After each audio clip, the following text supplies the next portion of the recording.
Let's read Kagurabachi chapter 39. I'm a few days late, but I wanted to really savor this chapter before making a review, so let's get into it. So the chapter begins with Hakuri saving all of the people in the storehouse, but the gang is waiting from inside the car, waiting for Mr. Inazuma's sister to pull up. But sadly, she's still trapped inside the storehouse, and Chihiro's like, starting now, this is a fight to the death. But what sucks is that Hakuri is hitting his limit of his storehouse ability. The Rakuzachi will continue after all the dedicated lives that have been put into it. This is literally his duty, so he's gonna put his life on the line for it. And then we go back to the auction when he says the Shinichu is now up for auction. And then we see the Kabunabi who are there to bid on the sword. And the auction is just getting nuts and things can start escalating soon. And it looks like the Kabunabi know that this is just a projection of Kiwara. And Chihiro's like, you don't even get emotional about your son's deaths. And he's like, you call yourself a father? And he's like, father, what's the criteria for that? And Kiwara says all he is the head of the Sazanami clan. Then underneath Chihiro, the ground just caves in and he's just floating and some spikes go at him. But somehow it's just his jacket. And then he starts using the space to attack Chihiro, but Chihiro is dodging them. He's not able to hit Chihiro,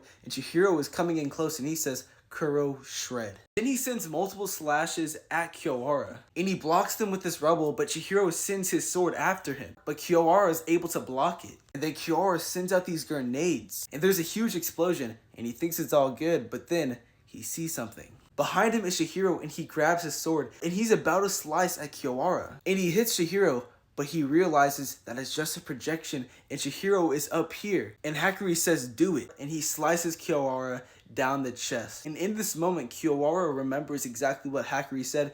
He will surpass him and become the head of the Sazanami clan. And Kiwara says, I expect great things of you, but then he surrounds himself with the floor just to cover himself because it's a fatal wound, but he's trying to stay alive a little bit longer. The Kaminabi guy says, maybe the Shinichu is so strong, he doesn't need a lifetime contract to be wielded, and that means anybody can really wield the Shinichu. And at the end of the chapter, Kiwara says, the Rakuzachi will proceed. So Chihiro may have defeated him, but that Shinichu is still not in his hands and anybody else can grab it. And he also did pass down the reins to Hakuri. He sees his potential now. But yeah guys, this is just a great series. Like, I'm very excited to see where it continues. Kishimoto just shouted it out. I might make a video about that. But it's just insane how good the story is. Like, honestly, I'm loving it every chapter. But let me know, y'all, how you feel about the newest Kagurabachi chapter. It was fire.